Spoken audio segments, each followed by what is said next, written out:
back. It's a question many parents may have different answers for: how to handle a child's screen time and keep them safe. Experts say the best way to start is by talking with your children about your concerns. Christian Benavides has more. They're gonna be flowers, Mom.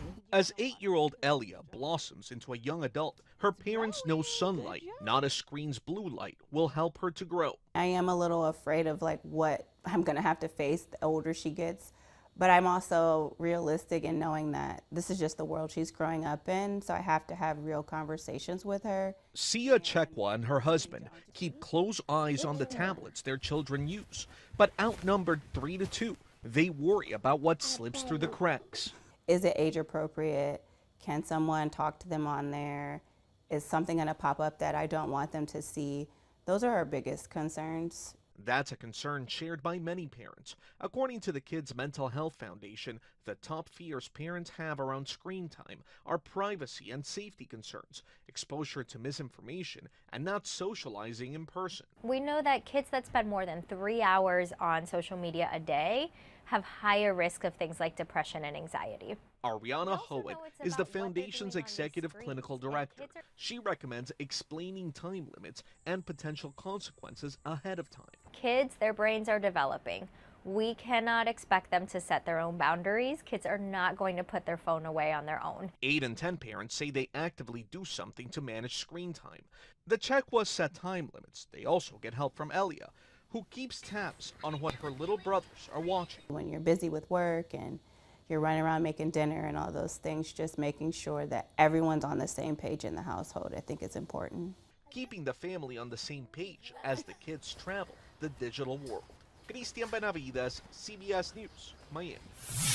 Musician Nick Jonas has returned to the Broadway stage, bringing with him a set of challenges for his type 1 diabetes. It's a lifelong autoimmune disease that requires round-the-clock monitoring of blood sugar levels and injecting insulin. As Julianne Ferreira reports, the Jonas brother is trying to normalize the stigma around the disease, even while performing.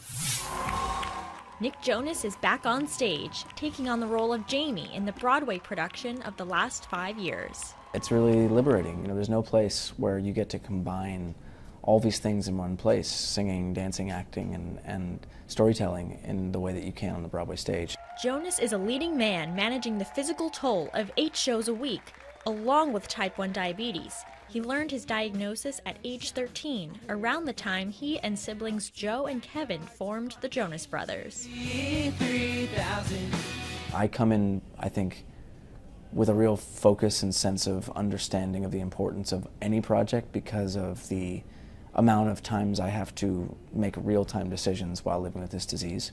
You know, often categorized as a manageable disease, and with the right management of it, it can be, but it can also be incredibly difficult, and for a lot of people it is. Jonas has been outspoken about his type 1 diabetes over the course of his career, even penning the song a little bit longer about his diagnosis.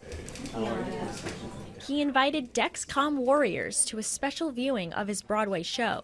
Like Jonas, these aspiring performers need to wear a continuous glucose monitoring system. I think opportunities where we actually get to have that face-to-face interaction and feel a part of something and feel like we're not alone in that, you know, as powerful as social media is and has become, can't beat that human connection.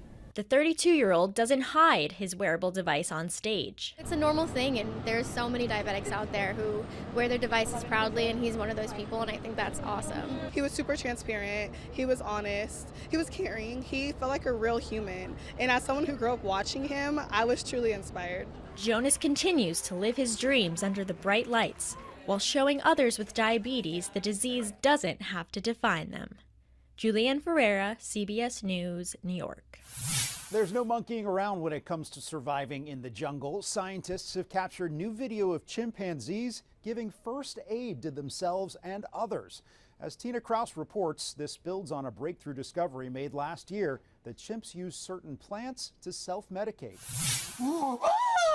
Researchers have had their eyes on these apes in East Africa for years, knowing this forest isn't just their home, but a natural pharmacy too, where chimpanzees channel the healing power of plants to treat their wounds. Some of the plants that the chimpanzees are using for these wound care behaviors actually have known traditional uses in human medicine. Others have pharmacological properties that are actually known to have wound healing components. Now, scientists say there's evidence chimps give first aid not just to themselves, but to others too. Look closely and you can see this young female dabbing chewed plant material onto an injury on her mother's body. University of Oxford researchers are cataloging all the ways intelligent apes are dabbling in what's been dubbed as jungle first aid, using nature's medicine to clean cuts, soothe sores, and heal their hurt companions. Chimpanzees thrive here because they know how to access the secrets of this place. While life is different for primates in captivity, some zookeepers in England are thinking of planting some of the same forest remedies to see if their chimps will show similar first aid instincts. Chimps are fascinating, they're so clever.